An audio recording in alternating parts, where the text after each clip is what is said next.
9 de julio, en el año de los 200 años del fallecimiento de Manuel Belgrano, persona clave, crucial del 9 de julio de 1816.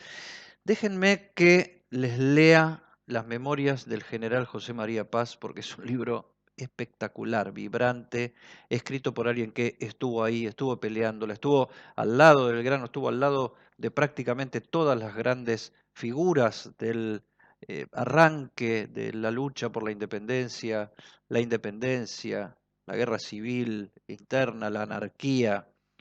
Déjenme que les lea a José María Paz y atiendan bien, leamos la historia y veámosla sin el cantito escolar, que está muy bueno, pero que no define o no se acerca a la definición de tal cual fueron las cosas en aquel momento tan fundacional para nuestra historia y para la vida de todos nosotros. El general Paz, el Manco Paz, la constitución política que había sancionado el Congreso y que se había hecho jurar a los pueblos y a los ejércitos no había llenado los deseos de los primeros, de los pueblos, ni había empeñado a los últimos, a los ejércitos, en su defensa. Tampoco había desarmado a los disidentes o montoneros que habían recomenzado la guerra con mayor encarnizamiento. Acababa de declararse la independencia, no había aceptación de esa declaración de la independencia, sobre todo por las provincias que no habían participado del Congreso de Tucumán. Sigue el general Paz. Las ideas de federación que se confundían con las de independencia de las provincias eran proclamadas por Artigas y sus tenientes que no habían ido a Tucumán y hallaban eco hasta en los más recónditos ámbitos de la República. Desde entonces se prepara la separación de la banda oriental, Artigas, que vino luego a tener efecto a pesar de la conquista que hicieron de ella los portugueses. Es fuera de duda que sin la excitación y cooperación de los orientales hubiera sido posible al gobierno detener el torrente y hacerse obedecer. Debe agregarse el espíritu de democracia que se agitaba en todas partes. Era un ejemplo muy seductor ver a esos gauchos de la banda oriental, de Entre Ríos y Santa Fe, dando la ley a otras clases de la sociedad para que no deseasen imitarlo los gauchos de las otras provincias. Lo era también para los que se creían indicados para acaudillarlos, ver a Artigas, Ramírez y López entronizados por el voto de esos mismos gauchos y legislando a su antojo. Paz no le tiene mucha simpatía que digamos a Artigas, Ramírez y López. ¿Acaso se me censurará, dice Paz, que haya llamado espíritu democrático al que en gran parte causaba esa agitación, clasificándolo de salvajismo? En tal caso, debería culpar al estado de nuestra sociedad de aquel entonces, porque no podrá negarse que era la masa de la población la que reclamaba el cambio. La dirigencia, la masa. Sigue Paz.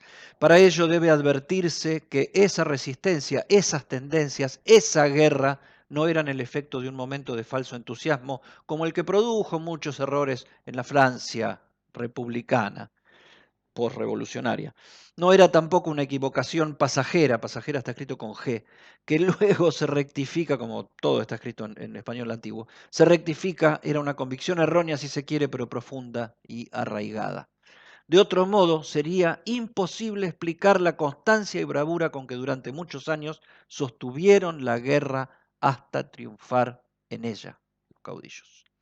La oposición de las provincias a la capital, que se trataba de justificar con quejas bien o mal fundadas, el descrédito de los gobiernos que habían regido la República y principalmente del directorial, el directorio que era el último, las excitaciones e intrigas que partían desde el mismo Buenos Aires, fraguadas por el partido que aspiraba al poder porque estaba fuera de él, eran otros tantos elementos de disolución.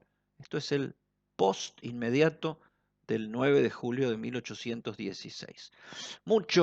Muchísimo podría decir en ese sentido, dice Paz, pero ni es el lugar de esta memoria, ni me creo con bastante capacidad para tratar de un asunto tan delicado. Deseo sí que lo hagan otras plumas y otras mejores capacidades, abordando francamente dificultades que si entonces produjeron fatales efectos, ahora no están aún vencidas del todo. Está escribiendo en el 56, 1856.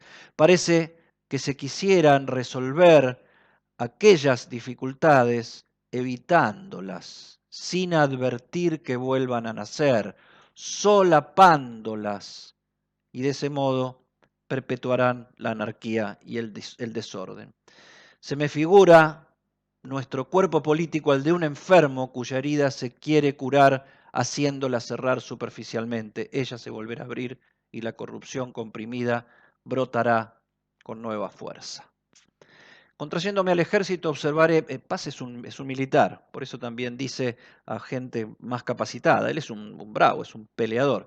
Contrayéndome al ejército observaré que a las causas políticas que he indicado podrán agregarse otras que llamaré personales. El general Belgrano era un hombre generalmente respetado por sus virtudes y su mérito, mas su excesiva severidad lo hacían hasta cierto punto impopular. Su viaje a Inglaterra había producido un tal cambio en sus gustos, en sus maneras y aún en sus vestidos, que hacía de los usos europeos quizá demasiada ostentación hasta el punto de chocar las costumbres nacionales.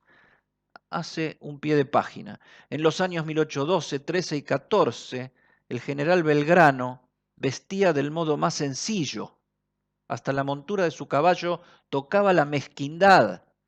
Cuando volvió de Europa, en 1816, antes del Congreso de Tucumán, era todo lo contrario, pues aunque vestía sin relumbres, de que no gustaba generalmente, era con un esmero no menor del que pone en su tocador el elegante más refinado, sin descuidar la perfumería. Con sus opiniones políticas habían variado sus gustos, porque de republicano acérrimo que era al principio, se volvió monarquista claro y decidido. Preguntémosle a los que saben. Felipe Piña, uno de los principales y más serios historiadores y divulgadores de la historia a través de plataformas, los medios de comunicación, las redes sociales, que nos guste, que paladiemos la historia. Felipe Belgrano había vuelto de Londres, donde viajó con el entonces joven Bernardino Rivadavia, con la percepción de que por la falta de un gobierno claro y las peleas internas en Europa no consideraban creíble para nada a la revolución en el Río de la Plata ni a sus dirigentes. ¿Por qué Belgrano estaba tan monárquico, como dice Paz en sus memorias? Belgrano había encabezado una visión diplomática a Europa y había percibido claramente, estamos hablando del año 1815, había percibido claramente el clima restauración, ¿no? El clima de restauración que se vivía en Europa. Había caído Napoleón y, como él dice, en Europa todo está monarquizado y encuentra un clima muy poco favorable al reconocimiento de la independencia argentina y a la aceptación de una república, ¿no? Por eso cuando llega y es invitado al Congreso de Tucumán, ya en 1816, a exponer sobre lo que vio en Europa. Él dice que está todo realmente muy complicado, en Europa lo quieren monarquizar todo, repite, y encuentra en el Congreso también un clima muy monárquico, donde hay varias propuestas de coronar príncipes europeos. Hay muy pocos republicanos, está el diputado Anchorena, el diputado Sudáñez, son pocos los que hablan de república, y entonces él entiende que es oportuno presentar su proyecto de monarquía constitucional incaica, que es más bien simbólica, porque el candidato es Juan Bautista Tupac Amaru, el hermano de José Gabriel Condorcanqui Tupac Amaru, que Juan Bautista, está preso en una cárcel africana en española, ¿no? Una cárcel de una colonia española en África, de manera tal que es casi imposible que esa monarquía se concrete, pero la impulsa por dos motivos. Por un lado, para desbaratar los proyectos monárquicos que están en boga, es decir, cosa que va a ocurrir, y por otra, porque entiende que es un acto importante para congraciarse con los pueblos originarios del norte, que no tenían una visión clara de qué se proponía la revolución. Lo cierto es que con esta operación de proponer la monarquía incaica, caen todas las propuestas monárquicas y en definitiva queda postergado, sin fecha, la cuestión de la forma de gobierno y particularmente anulado por el momento la cuestión de coronar un príncipe en el Río de la Plata. Sigo leyendo al general Paz, en un ratito seguimos con Felipe, sobre Belgrano en los momentos inmediatamente posteriores al 9 de julio de 1816. Dice Paz, para colmo de desgracia, Belgrano tuvo la debilidad de querer apoyar su poder en un círculo de ciertos jefes a cuyo efecto organizó una sociedad secreta a que se proponía dar dirección, las logias de aquel momento. Aunque esta no fuese distintamente conocida, no pudo ser engañado el instinto público y designaba sin equivocarse a todos los afiliados, abriéndose de este modo un campo inmenso a sospechas injuriosas y a temores exagerados. Aunque los elegidos fuesen sujetos de mérito, era imposible que guardase una perfecta equidad y sin entrar ahora a averiguar si tenía razón o estaba sin ella, se acusaba al general Belgrano de ejercer injustas preferencias. Sea que el objeto que se propuso fuese sostenerse en el ejército, cuyo mando por otra parte nadie le disputaba, sea que se quisiese balancear el poder del directorio o el del general San Martín, que se extendía del uno al otro lado de los Andes, el hecho es que esa pobre medida no produjo sino males y contribuyó a vigorizar los gérmenes de la disolución que no tenían sino demasiada fuerza. Paz admira profundamente a Belgrano, pero lo mira como un actor de la época, incluso con lo que considera sus defectos, que haya él, los que veía Paz. La guerra civil repugna generalmente al buen soldado, y mucho más desde que tiene al frente un enemigo exterior y cuya principal misión es combatirlo.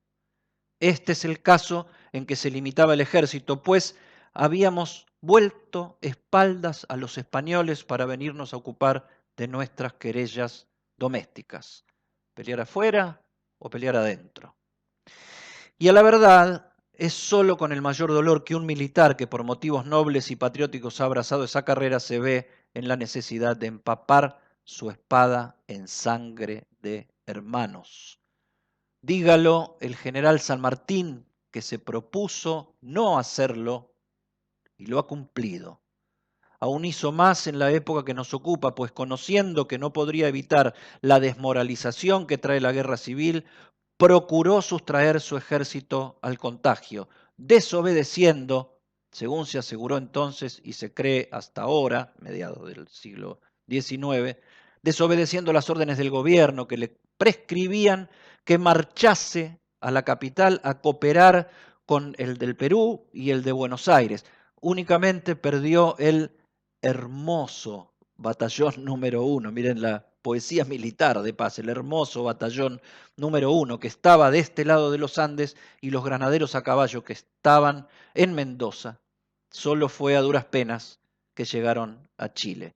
Si el general San Martín hubiese obrado como el general Belgrano, que sí se vino a Buenos Aires a combatir a Artigas y a los caudillos, pierde también su ejército y no hubiera hecho la gloriosa campaña de Lima que ha inmortalizado su nombre.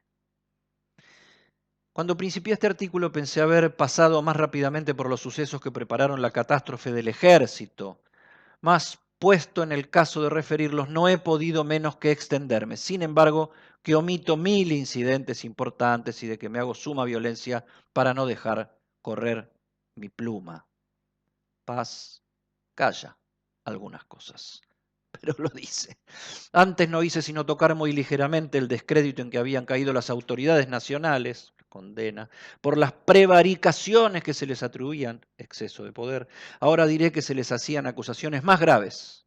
Se les culpaba de traición al país y de violación de esa misma Constitución que acababan de jurar el 9 de julio de 1816. Se propagaba el rumor de que el partido dominante, apoyado en las sociedades secretas que se habían organizado en la capital, trataba nada menos que de la erección de una monarquía, a que era llamado un príncipe europeo a cuyo efecto se sostenían relaciones íntimas con las cortes del otro hemisferio.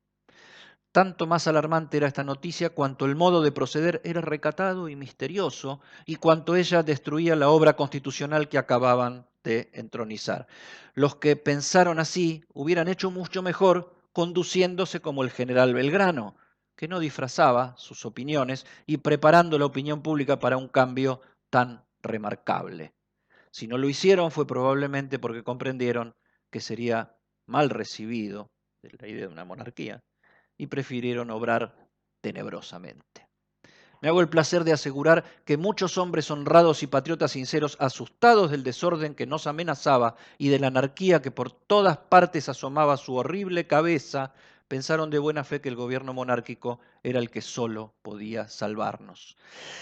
Mas, sin entrar en el fondo de esta cuestión, me será permitido decir que se equivocaron grandemente en el modo de promoverlo, sin contar que ellos mismos habían empujado antes a las masas con sus doctrinas y su ejemplo hacia los principios democráticos, haciéndoles aborrecer la monarquía y consagrando como un dogma el republicanismo. Sin contar, digo con esto, cuando pensaron hacerlas retroceder las ideas contrarias, solo emplearon el disimulo, la intriga, el misterio y la sorpresa.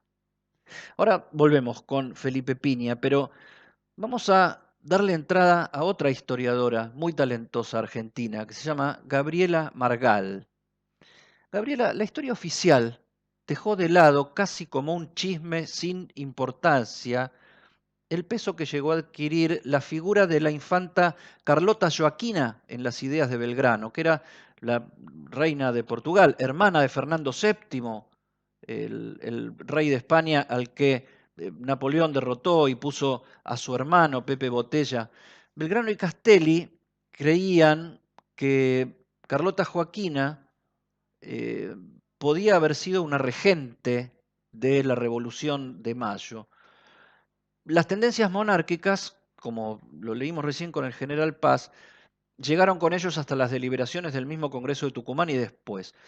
¿Me darías tu visión, Gabriela, sobre la influencia de esta mujer, Carlota, en nuestros prohombres? Carlota Joaquina es un personaje interesante dentro de ese largo proceso que por lo menos en lo que llamamos el Río de la Plata eh, comienza alrededor de las invasiones inglesas, ¿no? Que es el proceso eh, de, del- de la independencia, primero de la revolución y después de la independencia. Lo que tenemos que entender primero es que eh, el- Europa está conmocionada por las guerras napoleónicas, que España va a ser invadida. Primero hay un intento de la dinastía Borbón de negociar con Napoleón, Fernando VII sobre todo, pero después Napoleón decide que no, que va a colocar a su hermano en el trono español. Y en ese momento es cuando se empiezan a formar esas juntas, que van a ser las famosas juntas que van a mencionar los revolucionarios de Mayo cuando digan queremos juntas como en España, ¿no? Y Carlota Joaquina era la esposa del príncipe heredero a la corona portuguesa y era la hermana de Fernando VII, hija de Carlos. Cuando se producen las invasiones napoleónicas a España, la corte portuguesa se muda a Brasil y eso convierte a Carlota en la potencial heredera o potencial regente de las colonias americanas de España. Y eso en el contexto del proceso revolucionario va a ser interesante para algunos de los que están proyectando la revolución o de los que cuando llegue 1810 y llegan las noticias, em, van a, van a causar interés o va a presentarse como una opción posible de gobierno. Lo que también ocurre es que qué era lo que pensaba Carlota de sí misma y qué era lo que pensaban intelectuales como Belgrano, por ejemplo, cuál era el papel que le querían ofrecer a Carlota Joaquina en el momento de la revolución, de la guerra de independencia, etcétera. Em, Carlota era una, una princesa y como tal, como sus padres y su hermano, era una monarca absolutista, que quiere decir que el rey, su poder venía de Dios y el rey era el que regía sobre los reinos que Dios le había concedido. En cambio, lo que los intelectuales que están haciendo la revolución, pienso sobre todo en Belgrano, en Castelli, los dos abogados, los dos con influencias de ideas europeas, lo que están pensando es no tanto en una monarquía absolutista, que era lo que pensaba Carlota, sino en una monarquía constitucional al modo en que se había dado en Inglaterra en el siglo XVII, ¿no? Y esa es la imagen que se está, digamos, planteando en la cabeza de estos intelectuales. Y tanto Belgrano como Castelli, como Vieites, como los hermanos Rodríguez Peña incluso van a verla a Brasil.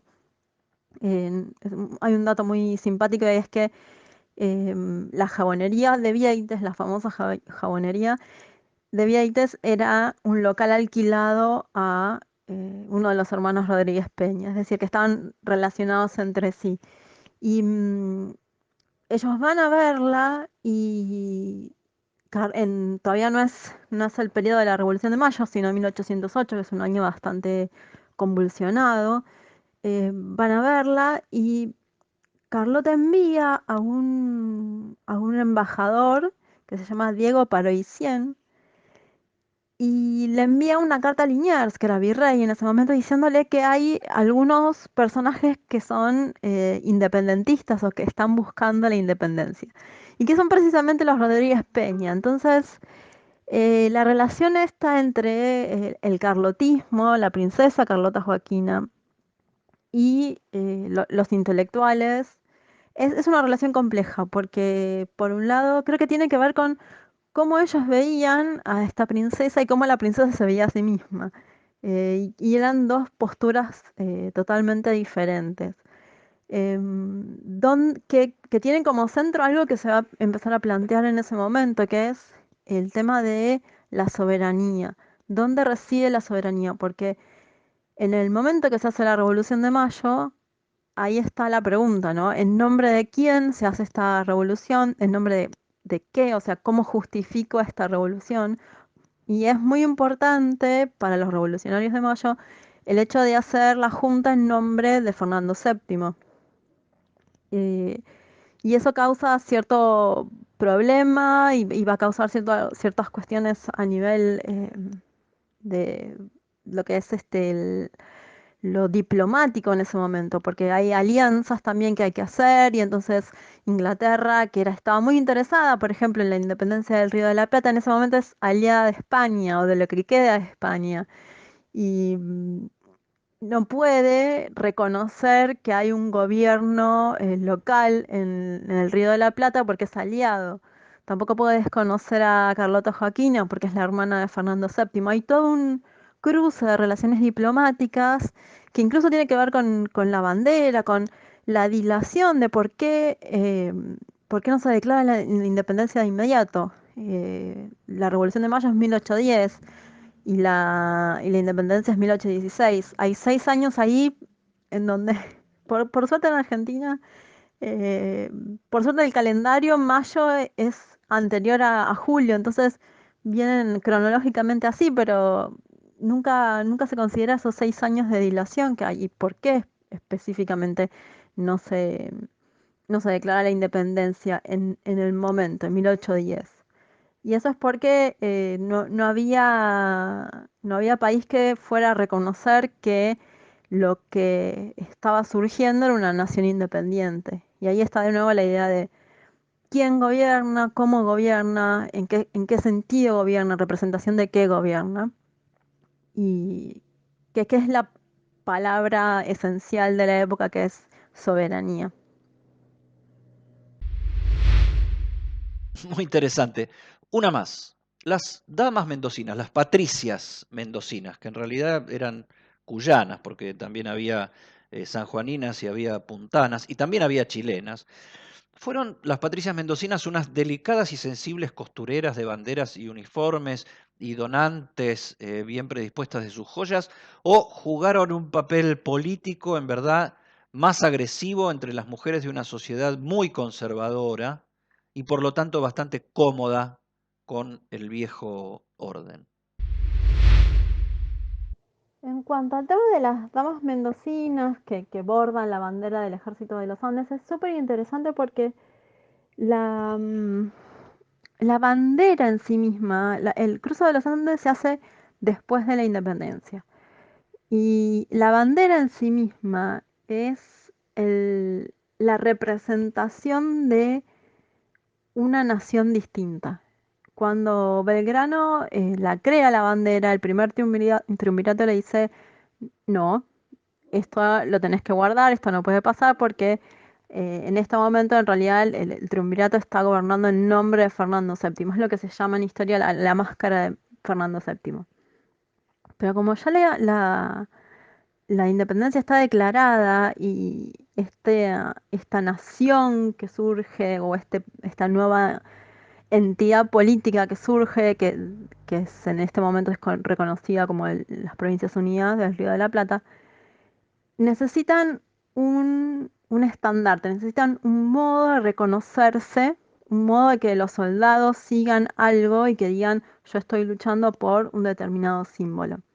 Y hay algo muy interesante, es que esta bandera, que esa bandera que crea Belgrano, que el triunvirato le dice que la guarde, que no se vuelva a usar, y es la que usa el ejército del norte y después es la que va a usar el ejército que va a cruzar los Andes. Es muy interesante ese recorrido hasta el cruce final, hasta 1817. Y es, es- es interesante pensar en esto, en que no es un acto no político crear una bandera. A veces yo siempre digo cuando hago historia de mujeres hay que abrir la cancha y pensar. ¿Había mujeres en el momento de la Revolución de Mayo? No. ¿Había mujeres en el Congreso de Tucumán? No. ¿Había mujeres en el primer triunvirato? No. Todas esas respuestas van a ser, perdón, todas esas preguntas van a ser respondidas con un no, por una razón simple, y es que las mujeres no tenían permitida la participación política. Pero había otros modos de participar políticamente. Entonces, crear esa bandera es un acto político en términos de la creación de un símbolo. Entonces, es las características de esa bandera, las mujeres que la hacen, las mujeres que se dedican a ese, a ese trabajo, lleva tiempo, era todo hecho a mano, no había tinturas, había que seleccionar los hilos que se iban a utilizar, había que seleccionar los símbolos que se iban a utilizar, y eso era un acto político. Eh, Obviamente no es un acto político tal como lo entendemos, pero insisto, hay que abrir la cancha en esos temas, porque ahí es cuando empezamos a descubrir a estas mujeres. O por ejemplo pensar eh, el cruce de los Andes como algo que solo hicieron hombres, cuando en realidad se sabe que en los ejércitos siempre iban acompañados por mujeres que hacían de costureras, lavanderas, enfermeras, prostitutas, o sea, hacían todo tipo de tareas. Es clarísimo, eso se sabe, está registrado. Así que el tema de lo que hacían las mujeres es muy interesante y, y siempre hay que pensarlo digamos, con un nuevo cristal. Hay que ponerse unos nuevos anteojos para entender esa historia y entender que las mujeres podían actuar políticamente si separamos ciertas cuestiones que tienen que ver con la ocupación de cargos y nos centramos en lo simbólico, por ejemplo. Vamos a terminar con Felipe Piña para ponerle el moño en el barro especial por el 9 de julio, con Belgrano muy en el centro, con las memorias del general Paz, revelándonos lo más posible a los próceres vivos, caminando por aquella vieja Buenos Aires y ese país inexistente e indómito, y vaya uno a saber si existente el día de hoy. Felipe, el Congreso de Tucumán significó un gran espaldarazo para que San Martín iniciara su gesta, cruzara los Andes y luego viniera el tema del Perú, pero también consolidó las divisiones internas con el litoral, con la banda oriental, con Paraguay, que no participaron del Congreso ni reconocieron sus resultados. ¿El 9 de julio merece ser celebrado como un modelo o revisado como un defecto? Ambas cosas.